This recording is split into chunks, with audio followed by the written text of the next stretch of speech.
Hey everybody, this is Piper here. Welcome back to Watercolors for Teens. Today we're working on this faux lettering project, which I hope you'll really enjoy. I found it a lot of fun. We're going to use several of the techniques that we've already learned, and we're adding in learning how to do faux lettering. Alright, so let's get started. For today's class, you'll need your watercolors, 2 dishes of water, and I like these little wee yogurt glass containers. They're cute, and also they hold just the right amount of water, but any water dish you have will work just fine. A pad of watercolor paper, a ruler, pencil with eraser, a couple of brushes, a nice small one would be helpful, and my scrap paper. Of course, I always have a paper towel. I like to reuse my paper towel so I'm not wasting it, and it ends up looking like tie-dye, which is kind of cool. To start off, I want to draw some lines to guide me with my lettering, and I don't want to draw them hard. I'm going to do them soft so that when I go back to erase it, it's easy to do and you can't see my guidelines at all. So I'm going to do a couple of those. I'm going to do, that's for the upper and lower case. That's for the lowercase letters. I'm just lining up the ruler on top of that line that I've already drawn. And I'm going to do that one more time for that set of letters. And then I'm going to decide on my spacing between words. Generally, it's smaller than the spacing you would have for the letters themselves. So I'm doing another one on top here.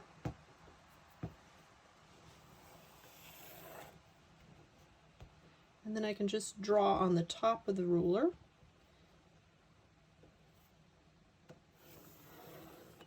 And then we'll move my ruler up and do that one more time.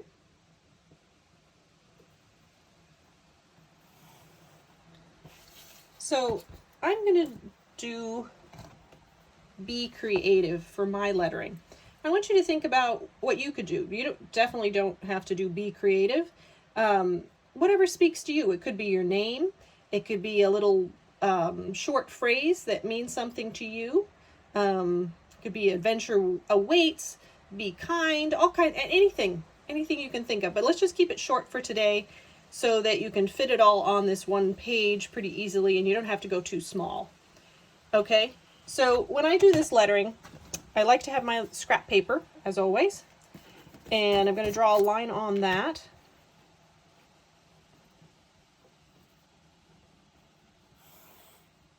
I'm going to draw it a little harder here so you can see what I'm doing. So I've drawn my straight line, and whatever word I'm going to do, I want a line for each word the way I'm doing this today. I'm stacking them up on top of each other. Okay, so with my first word, which is be, I'm just going to sketch out approximately what my letters are going to look like. And I just kind of use my own handwriting, maybe just a little bit neater. And then I'm going to draw creative underneath it, kind of just kind of sketch the letters out. As I said, I'm just using my handwriting for now. We can fancy it up in a minute. This is just to give us an estimate of about how big that word and the letters, how much space they take up. So I'm fairly happy with that. It's fairly evenly spaced out. And then I'm just going to draw a line at the end of the letters, exactly where they start and stop. And then I can take my ruler and I can estimate, it doesn't have to be perfect, approximately here, right in the middle of the A is my center point.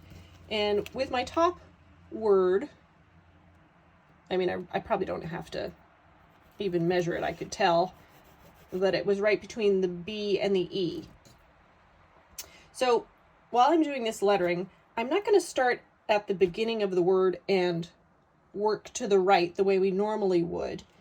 I'm going to start in the center with the center letter and work out. That way it will be centered on your piece of paper. What often happens is that you start over here and either it doesn't take up as much space as you thought, so you have your word all the way too far to the left or to the right, depending on where you started, or you run out of space and then you have to cram your letters up on the right side. So this way, if you start in the center and you work out, you have a much better chance of getting your word centered in the paper. There are little things that you can do to fix it if it turns out not just right, such as, let's say this word, the edges of the paper turned out to be close beside the C but further away from the E. I could just make some sort of little flourish to fill in that space. So that's a little trick to remember if your lettering doesn't turn out to be centered. You can also cut the paper down if it's not centered. Little things like that to fix it. Lettering is challenging, so give yourself lots of credit just for trying this. All right, so I'm going to keep this as my guide. I also have some lettering over here that has lots of fancy swirls on it. It's just a reference guide. You can get free lettering guides from defont.com if you want to look that up. I'm going to leave this here for you to look at. I'm not exactly following it, but let's say I wanted to make my Y fancy. If I had a Y in my word, you know, I could look at that and see that little swirl there and maybe copy that. Or you just do your own thing. I happen to like this lettering, so I'm going to use it as a reference. I'm not copying it exactly. So my next step is to, remember this is my space here in the center between my words. I'm just going to very lightly write space on it so I don't end up using that to write letters. Okay, now I'm going to estimate of the center of my page. So this is 9 wide, so it's 4.5. I'm just gently marking this up so that it's really easy to erase later on. I'm making mine a little bit darker, so hopefully you can see okay what I'm doing. And then I'm going to start from the center and work my way out. So for the top word, which is B, it's very easy just to start drawing my letter. And I just use my handwriting, but I try and make it a little bit neater.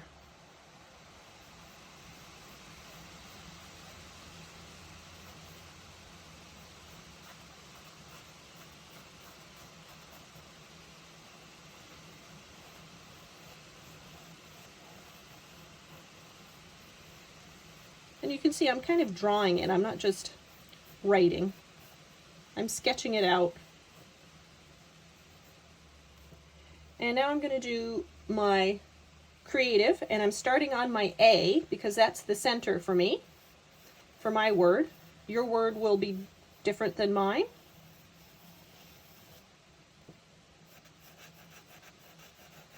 So I'm just going to do one letter at a time in each direction.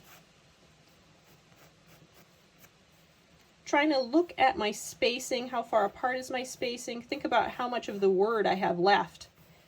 Did I make it too big? Did I make it too small? Do I need to adjust it? Adjust the spacing. So I know I have 3 more letters to fit in on this side and 2 more on this side. So the C is going to be a little bit bigger than the other letters. It's taller and wider. So I'm going to take that into account as I sketch this and think about my spacing and size of letter.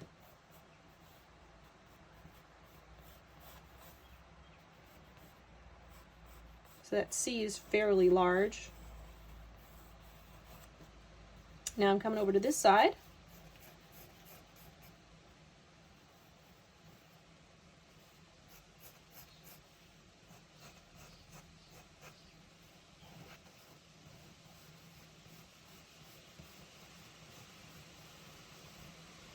Okay, so it's just very lightly sketched in. Let's say I'm fairly happy with my spacing, but if I wasn't, you can always go back and erase it and change it a little bit. That's why we're drawing lightly. Okay, so the trick of the faux lettering is to, once you have it sketched in like this, to just double up on your downstrokes. And a downstroke is anything that is vertical, so top to bottom. So you're not going to double the strokes that are horizontal. You're going to do the downstrokes. So the straight line on the B is going to be doubled, and these little sections of the B that go up and down are going to be doubled up. Do you see how I doubled it up? It's about 1/4 of an inch thick, but that's my preference. You can make them thicker or thinner.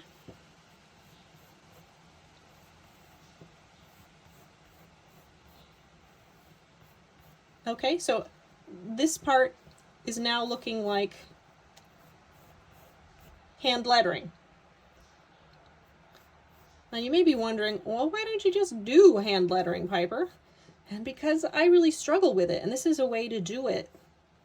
Have it look great, and I don't have to learn how to hand letter, which I've tried and had a hard time with. So this is the way I get around it, and I kind of like the results, and I hope you will too.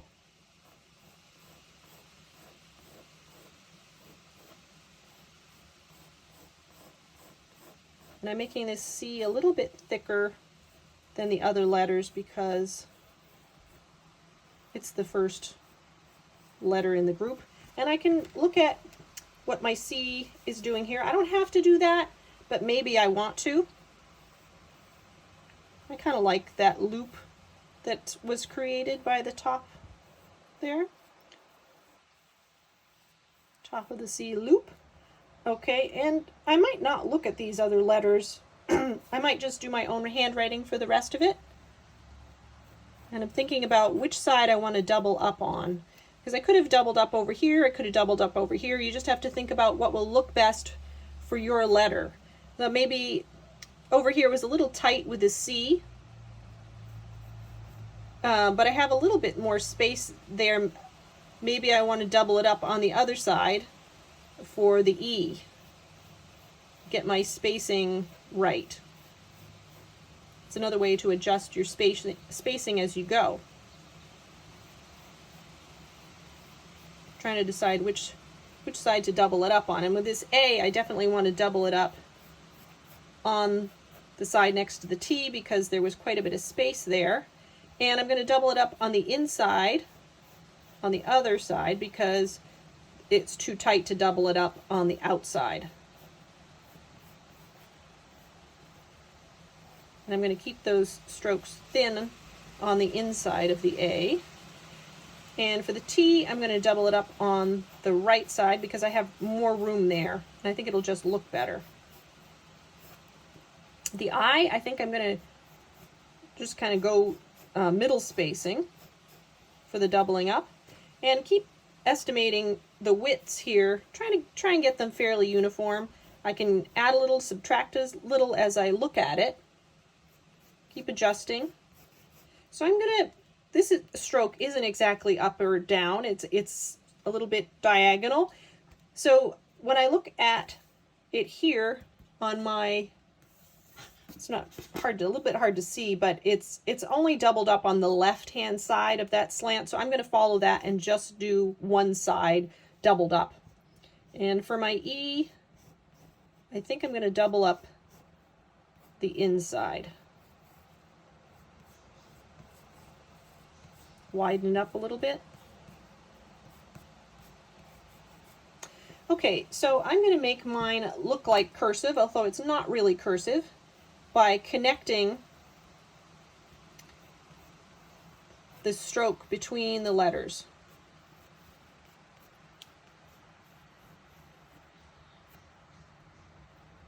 And I'm going to get a little fancy here with a T and slant that cross. I'm going to change the bottom a little bit, round it up. Same with the I.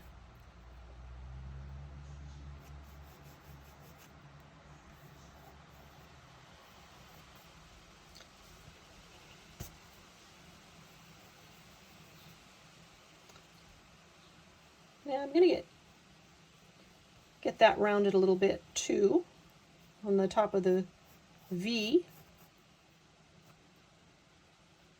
And the top, I'm just going to let it flow right into the E, although that's not really, I don't like the way that looks.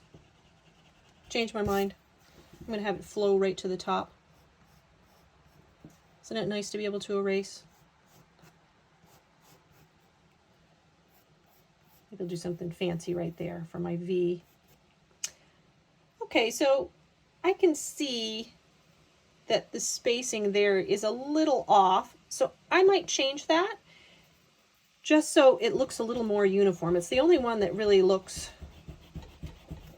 off to me, and I just want to move it a little bit closer.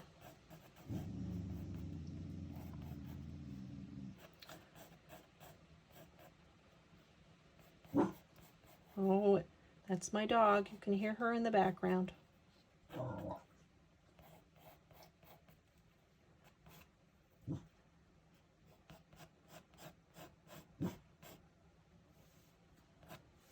All right, I think I'm a little bit happier with that. So you keep playing around with your lettering till you get it the way you like it. Now for this bee, I kind of like a little bit more decoration here.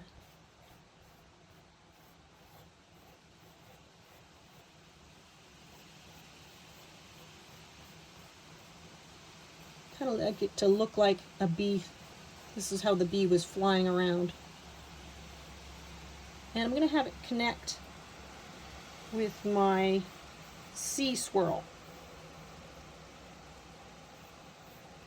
So sort of planning that out right now.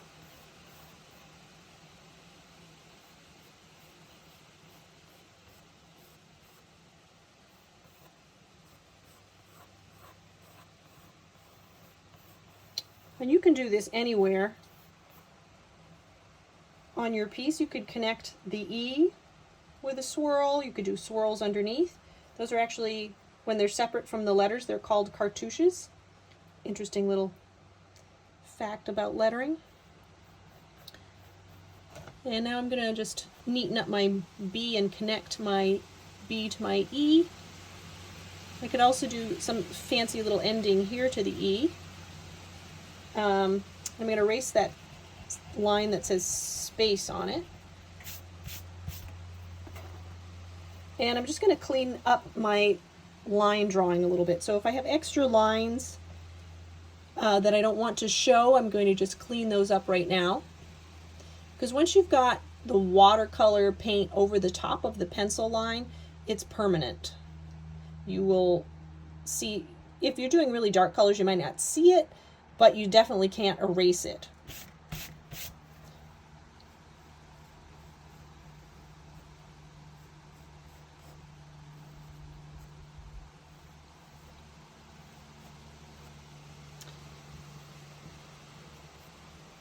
So I'm just erasing all the little guide marks inside the thicker downstrokes that we created.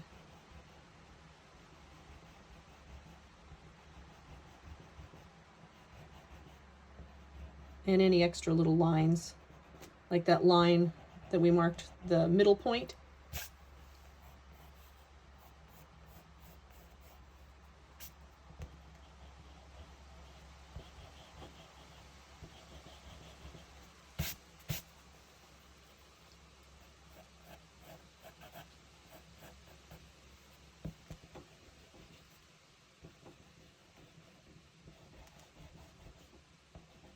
All right, I've mostly got that cleaned up. Make sure to brush off all your eraser crumbs. So if they get in your paint, they will change the look of the paint or how it stays on your paper. Okay, so now we're ready to take a brush. I've got two different sizes here, one for little details and one for filling in bigger areas. And I'm going to use the bigger brush to wet all my paints down. Just a drop on each one. I like to wet all my paints down before I get going, because sometimes I change my mind about what paints I'm actually going to use, or I want to blend something and I need one of the colors, and it's just nice to have everything wet down first. You also notice I have two water dishes. One is for clean water that I'm going to mix my paints with, so I always have clean water. If that water gets tinted, it will affect how your color mix ends up looking. So it's nice to have one jar of clean and one jar for just to rinse out a dirty brush. Now I will forget, and start mixing the two. So maybe you do that as well. It's okay. You just change your water more often so that it's not affecting your washes and how they look.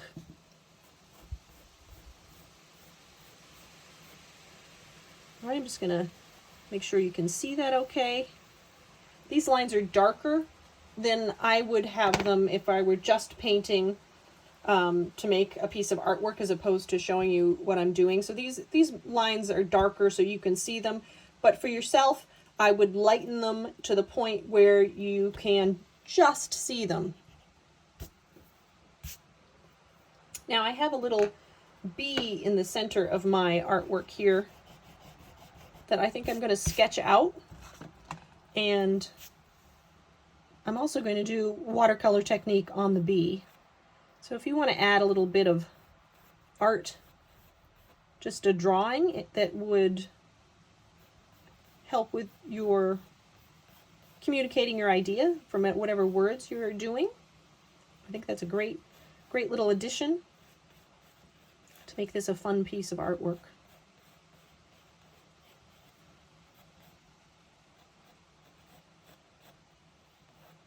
I'm going to have my wing come up over my bee, sort of like that.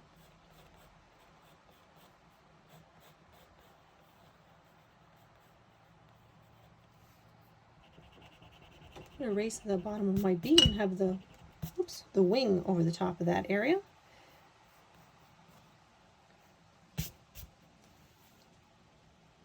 And I put on the antennas and some legs.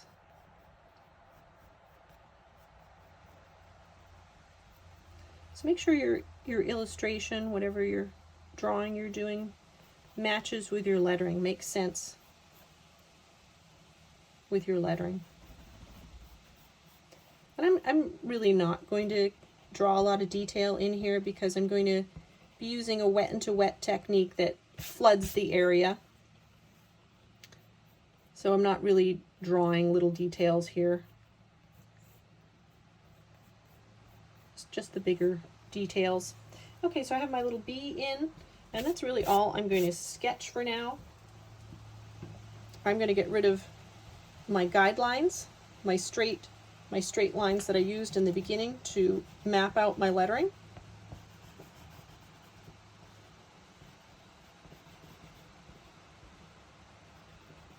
So all these things that you've been learning on watercolors, I want to congratulate you for giving it a try, because watercolors are hard and it takes time and practice to get good at it. So if it doesn't turn out perfectly, and I have to say that mine never does, just keep going, you know?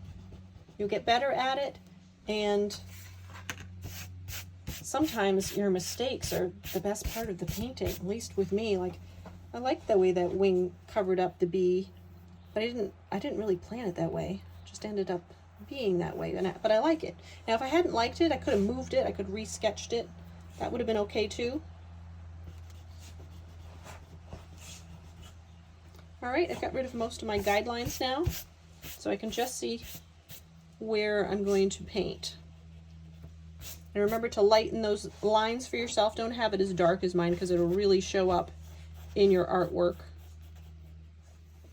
Okay, so let's start working on the painting part. So I'm going to use my little bit larger brush for now.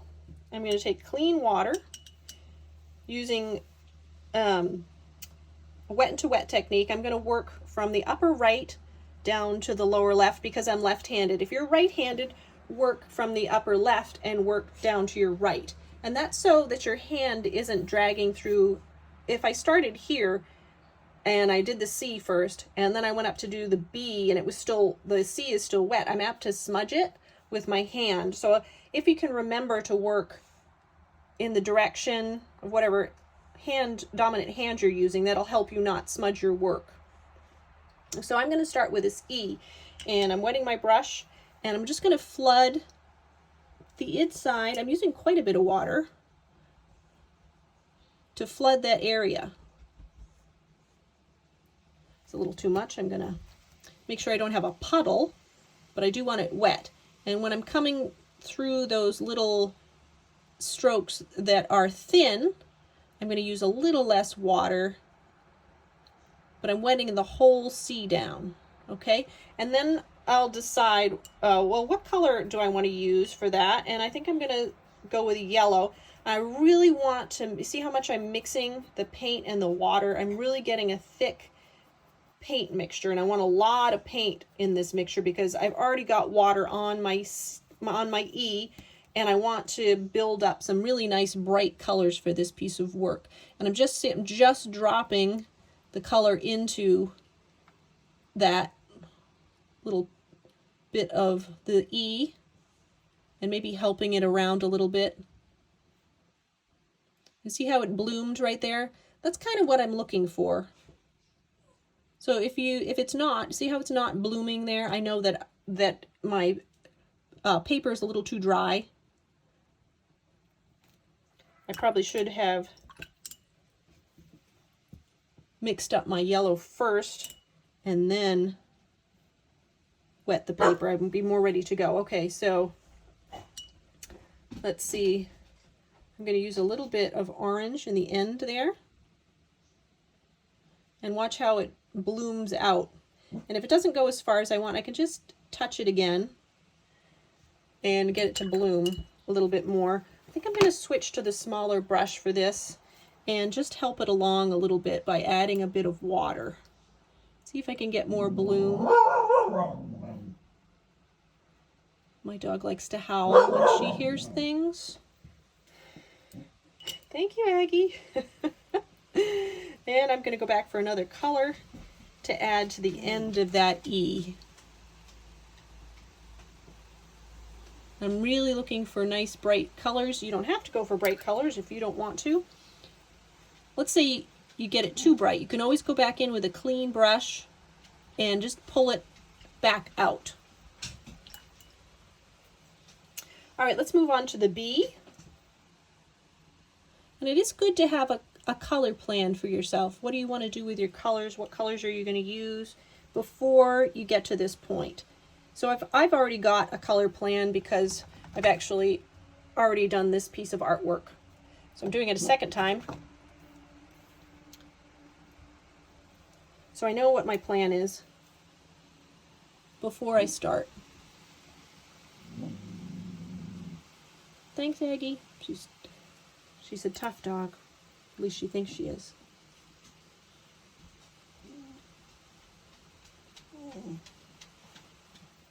Okay, for my B, I want to mix up some of this yellow. Got a really loading my paintbrush with color. And I think I want to mix a little of this peach with it. See how that looks. I need more peach for sure. When I'm mixing colors, it's always an experiment, like to get to the color I want. So I keep adjusting, keep testing.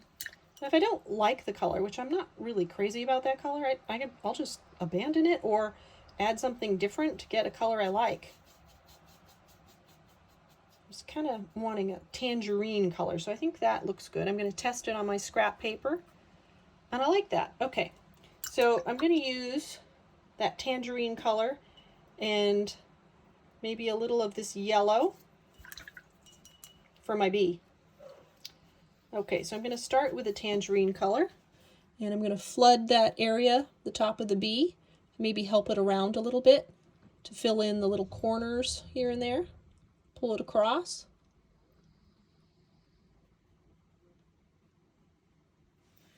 And I'm going to go back, clean my brush, and get some yellow. And flood that area with the yellow. And you should get a nice effect where the colors are coming together. If it doesn't blend quite the way you hoped it would, you could help it along a little bit. Just flood it a bit more. I don't know what that is. A little bit of paint. Flood it more to get where you want it to be. Huh? Okay, and then I want to use some of this peachy color. That's all mixed up, ready to go. And I'm going to wet down the center straight downward stroke of my bee. And flood it with some peach. I'm helping it along a little bit.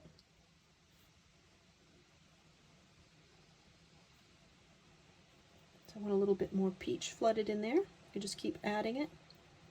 And this is really wet technique, so make sure your paper stays flat while it's drying. It will take a while to dry, for sure. And then you can just look to see if you like the way it looks, and maybe you want to add a little bit more of something. Maybe a little pink at the bottom, kind of like that.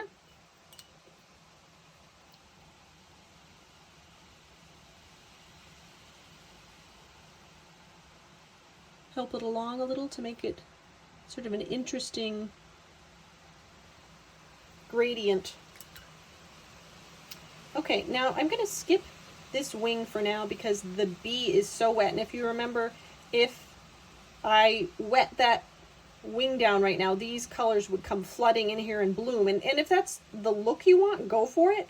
I think I'm going to wait, and I'm going to start on my letter over here, and maybe by the time I get to the A, my B will be ready to go. So I have to think about what colors I'm putting into my C. Make sure those are nice and wet before I start, because some of these are a bit dry. And I'm going to use greens for this letter and have them flood into each other. So I'm going to pick two greens that are quite distinct from each other, and I'm going to go in with the clean water and flood my E down here with just plain water. I'm going over the whole thing, and also this little connector line, because I want it to kind of flow into the V. So I'm going to start with this teal color.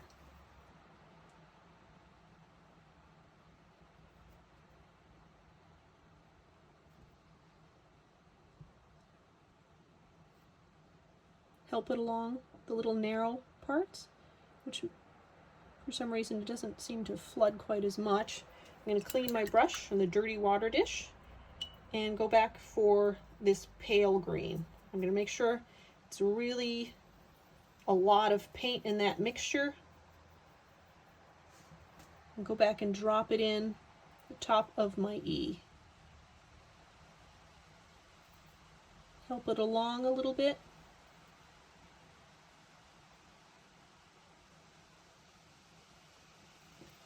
I'm going to clean my brush and maybe just help it a little bit to blend there. Just dabbing at it a little bit,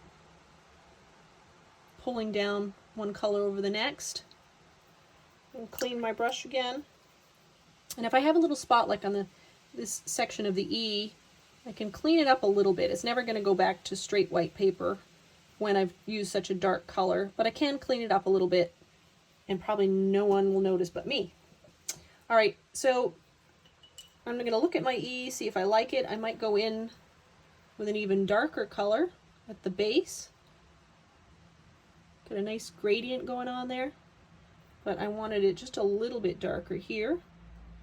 Just dropping in the color, and it's nice and dark and rich right there now. Okay, I like the way that looks. I'm going to move on to my V, I'm cleaning my brush. Wetting down with the clean water my V and a little bit of a connector there. Okay, so my V is going to start top of it being yellow, flood that yellow area, and then I want it to flow into that light green that I used on the E. So I'm going to help it out a little bit, try and get it to blend. Pull the two colors together in the center. And then I'm going to do, when I don't have quite as much paint on my brush, I'm going to do the skinny section of it. Clean up any little areas. Okay, I like the way that looks. I might flood the bottom just a little bit more, I want it to be really rich. Clean my brush in the dirty paint. Decide on the color. I've got sort of an orange, starting with an orange. So make sure my orange has got a nice, well, that orange is a little bright. How about this orange? Make sure that it has enough water. I've mixed that up. The yellow should be fine. Now I'm going to clean my brush, get clean water on it, and flood my eye. Get that ready to go.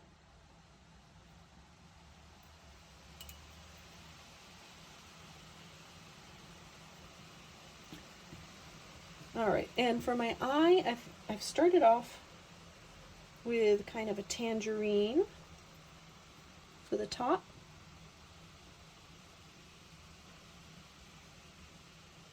I'm going to pull that tangerine color down into the top of the eye and have it switch to more of a yellow. I'm helping it blend just a little bit in the center. Cleaning my brush, getting more of that yellow, and I'm going to have it, that's what's going to blend with the green coming up on the connective lines. You may have to help that out a little bit if it's gotten a bit dry. Just go back in with a little green and connect it. Now the dot of the eye is kind of a fun little spot to, I'm just going to add a drop of pink in the center. See what happens there. See if it blooms out. It's not blooming out too much. I might help it along. A little bit more water. Just touching it. I'm not really using the brush. I'm just touching the surface with a little bit more water, maybe a little bit more paint too. See if I can get it to, yeah, I think it's blooming out now. I like the way that looks. Clean my brush again. And I think you get the idea. So I'm going to speed up my process and meet you back when we start doing another step.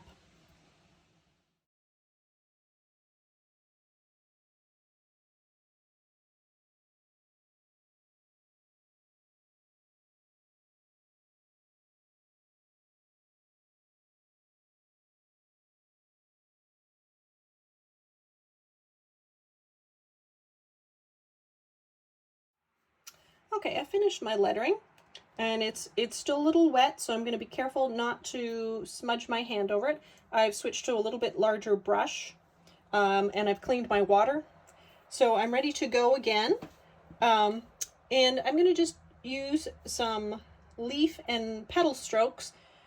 I'm going to show you how I do that. I'm going to start with mixing up a color that I like. I'm going to mix this yellow with more of this orange color. Got a nice bright color you'll be able to see. So when I start this stroke, I'm going to show you on a bit of scrap paper first. I'm using the tip of my brush to start. It's just the tip touches down, and then I'm going to apply more pressure. And start off with just the tip. I push down so the brush flattens out, and then I pull the brush up again, and it makes a petal stroke. And it'd be great to practice that a bit. Do it a few times so you can get different effects, and you can put them together to make different petal shapes. It's also great for leaves. If you do put two together like that, it makes a nice leaf shape. But play with this a little bit, starting with your point, pushing down to flatten the brush out, pulling down as far as you want, and then pulling the brush up again. It makes a nice little stroke that's great for flowers. I'm going to go right in with my wash and start creating a flower here around the dot of my eye. So I'm starting at the tip, pushing down, and then pulling back up again. Now I might adjust how much paint and liquid is in my brush. That will change the stroke. Pushing down and pulling up. Pushing down and pulling up. I'll keep doing that, going all the way around. Now I have a little flower around the dot of my eye, and I'm going to clean my brush, and now I'm going to do some leaves. So you can see that I'm not sketching this out. These are just very loose, flowy strokes that are fun to play with. You can do lots of flowers and leaves this way very easily. I'm going to put, it's a very wet wash, just like we used in the lettering, but this time we're not using any kind of guide. We're just doing a free-form shape. I'm really pushing down on my brush in the center and pulling back up. And then I'm going to clean my brush, and I'm going to use another color green, maybe the darkest green I have, so you can really see how this is going to work. I'm going to go right in next to it, tip of my brush, and then push down and pull up again. So I'm just using the tip in the end and the beginning, using the whole brush in the middle. And that edge got a little rough, so I'm going to clean it up. And I can also go back and flood that area a little bit more if I want, a little more color. The other way to do it is just to take clean water and do the same thing with just the water. Make that little leaf shape. It's a little bit hard to see this way. You could sketch it out if you wanted to. And then I'm just going to go back in and flood that wet zone with paint. And the other side, just the way I did with my lettering. There's a couple of different ways you can play with the paint, see what effects you can get. Cleaning my brush. And now I'm going to do some more flower strokes. What if you wanted a shorter, these are sort of long, they're sort of daisy-like strokes. What if I wanted to do something that looked like a geranium, let's say? They're a little bit rounder shape. So I'm going to use 2 strokes. Do it the exact same way. Start at the tip, push down, and pull up again. And then I'm going to do it right next to it again. Same stroke. And you get a little round geranium-like petal that way. It's almost like, it almost looks like a little heart. Right next to each other. Have it blend together. Keep loading that brush.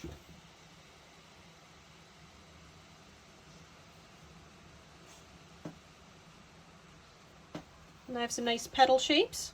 And if I don't like one of them, I can always go back in and reflood the area. Make it the way I like. Just pull that out a little bit.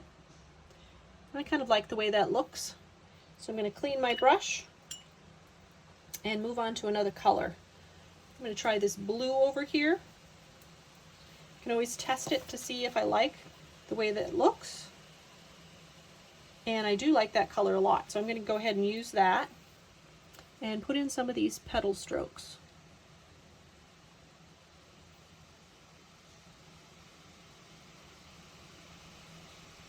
Careful not to smudge your lettering if it's still wet. Mine is still really wet. Some little petal strokes there. Clean my brush. And I might want a few right in here with just the yellow. Make a really wet, watery wash, lots of paint in it. My brush is really loaded. I can see if I like the way that looks, or if it's a little too wet, maybe a little too wet. So I'm going to scrape my brush off on the side of that pan and try again.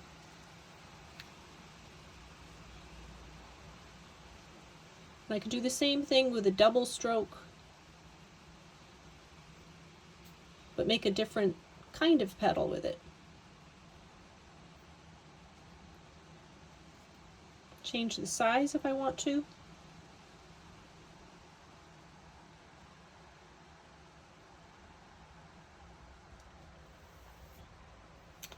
All right, I think that's looking good to me. I hope you enjoyed this faux calligraphy class, and I'd love to see your artwork.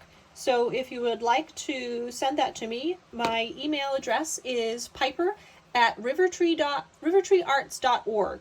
So have a great day, and we'll see you next week. Bye-bye.